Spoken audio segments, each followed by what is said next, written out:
दोस्तों, अगर आप बिहार का राशन कार्ड बनवाना चाहते हैं ऑफलाइन या ऑनलाइन, आपको ना आय प्रमाण पत्र, इनकम सर्टिफिकेट की जरूरत पड़ती है। और आपको पता है कि बिहार का जो राशन कार्ड है वो महिला के नाम पर बनता है। तो आपको इनकम सर्टिफिकेट में कंफ्यूजन होता होगा कि पुरुष के नाम पर बनाना है कि महिला के नाम पर। तो आपको जिसके नाम पे राशन कार्ड बनवाना है, इनकम सर्टिफिकेट जितना भी डॉक्यूमेंट्स है सब महिला के नाम पर ही बनेगा। तो आप इनकम सर्टिफिकेट किस तरह से बना सकते हैं और आपका कैंसिल नहीं होगा, अप्रूव भी हो जाएगा। तो मैं आज की इस वीडियो में आपको बताऊंगी कि इनकम सर्टिफिकेट आप घर बैठे ही अपने लैपटॉप या मोबाइल फोन से किस तरह से बना सकते हैं।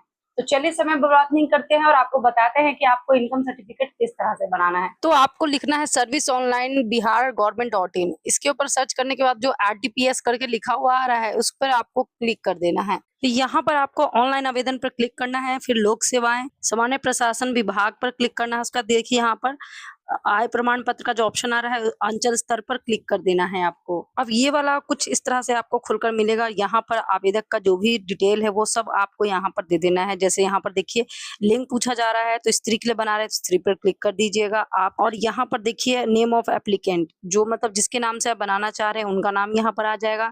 और यहाँ पर जब आप डालेंगे तो इधर अपने आप हिंदी में आता चला जाएगा।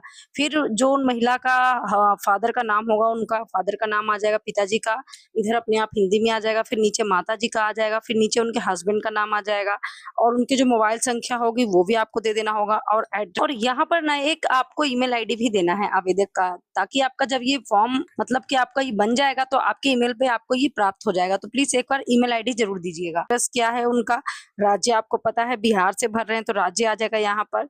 जिला जो भी होगा आपका जिला भर दीजिएगा। फिर अनुमंडल और प्रखंड जो भी होगा, ब्लॉक जिसको कहते हैं, अनुमंडल सब डिवीजन, ये सारी चीजें आप अपने का यहाँ पर मैं अपने हिसाब से अपना भर ले रही हूँ, आप अपना देख लीजिएगा। फिर यहाँ पर स्थानीय निकाय का प्रकार पूछा जा रहा है, यानी कि आपका वो जो एरिया है वो किस टाइप में आता है, मतलब कि ग्राम पंचायत में आता है या नगर निगम में आता है, नगर परिषद में आता है, नगर पंचायत में आता है।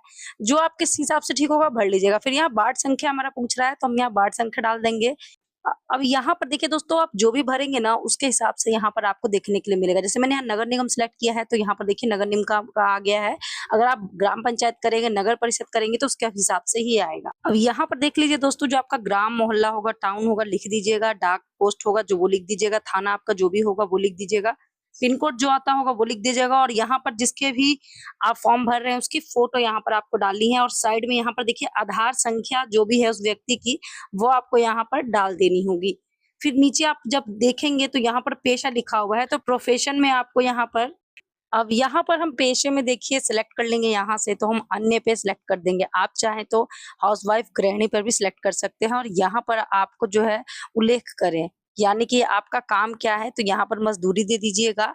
और यहाँ पर है आवेदक का उद्देश्य क्या है, यानी कि आप ये जो इनकम सर्टिफिकेट क्यों बनाना चाह रहे हैं। तो आप राशन कार्ड के लिए बनाना चाह रहे हैं तो यहाँ पर राशन कार्ड लिख दीजिएगा, ठीक है। यहाँ पर जो अन्य स्रोतों से आय लिखा हुआ है तो आपको जो आपकी इनकम है वो यहाँ पर लिख दीजिएगा। और यहाँ पर कुल आय, यानी कि एक साल में आप कितना कमा लेते हैं, तो ये दोनों आपका सेम होना चाहिए। और कोशिश कीजिएगा कि 1 लाख से आपकी जो आय है वो कमी हो, तभी आपको राशन कार्ड का फायदा यहाँ पर देखने के लिए मिलेगा। तो यहाँ पर मैंने 86,000 कर दिया है और यहाँ पर कुल आय भी मैंने 86,000 ही लिख दिया है। इस तरह से ही आपको अपने अनुसार लिख लेना है, लाख रुपए से कम ही लिखना है। अब यहाँ पर दोस्तों कुछ इस तरह से हमको ये 3 ऑप्शन दिखाई दे रहा है, तो इन तीनों में से हमको एक किसी पर टिक कर लेना होगा।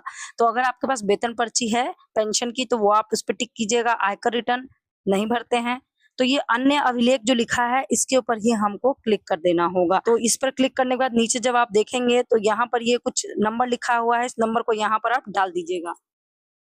अब ये जब ये डालेंगे तो आपका जो वैलिड नंबर होगा ना उस पर एक ओटीपी चला गया होगा, उस ओटीपी को यहाँ पर आपको डाल देना होगा। नीचे जो वैलिडिटी का जो ऑप्शन आ रहा है उसके ऊपर आपको अब क्लिक कर देना होगा। उसके बाद आपको ये देखने के लिए मिलेगा, तो यहाँ पर देखिए जो आवेदक का पहचान दस्तावेज है सबकी आपको यहाँ पर जो है एक पीडीएफ बना लेना है और उसकी सबकी फाइल को यहाँ पर जो है स्कैन कर अटैच कर देना है। तो यहाँ पर जो जिसका भी आधार कार्ड होगा उसका एक फोटो यहाँ पर चूज फाइल पर क्लिक कर दीजिएगा। यहाँ से देख लीजिएगा आपने जिस भी फाइल में उस फाइल को बनाकर रखा होगा उस फाइल में यहाँ पर ढूंढ लीजिएगा कि कहाँ पर आपने पीडीएफ बनाकर रखा है। उस फाइल को सिलेक्ट कर यहाँ पर जो सेफ एंड एक्श्योर का ऑप्शन आ रहा है ना, उसी के ऊपर आपको क्लिक कर देना होगा। इतना करने के बाद आप जब देखेंगे तो यहाँ पर आपका सारा इन्फॉर्मेशन दिख जाएगा और नीचे जो सबमिट का ऑप्शन आ रहा है ना, उस सबमिट के ऑप्शन पर आपको अब क्लिक कर देना है। यहाँ पर देखिए दोस्तों, सारी इन्फॉर्मेशन आपकी देखने के लिए मिल जाएगी, सारा डिटेल आपको देखने के लिए मिल जाएगा जिसके नाम से आपने भरा होगा ये फॉर्म। तो जब आप इसको नीचे स्क्रॉल करेंगे ना, तो यहाँ पर सारा डिटेल आपको इस तरह से देखने के लिए मिल जाएगा। तो यहाँ पर जो ये सेव पीडीएफ का ऑप्शन आ रहा है ना, ये देखिए साइड में देखेंगे तो नॉलेजमेंट नंबर लिखा, मतलब नॉलेजमेंट लिखा हुआ आ रहा है। और सारा नीचे स्क्रॉल करते जाएंगे तो यहाँ पर देखिए सेव पीडीएफ का जो ऑप्शन आ रहा है, उसके ऊपर आपको इसको क्लिक कर अपना सेव करके रख लीजिए, क्योंकि अब जब आपको चेक करना होगा कि आपका ये इनकम का फॉर्म बना है, मतलब आय प्रमाण पत्र आपका बना है या नहीं बना है, तो आपको यहीं से देखने के लिए मिलेगा। तो यहाँ से आप इसको सेव करके रख लीजिएगा। दोस्तों यही प्रोसेस था इनकम सर्टिफिकेट बनाने का। वीडियो को सबके साथ शेयर भी कर दीजिएगा और लाइक भी कर दीजिएगा। धन्यवाद।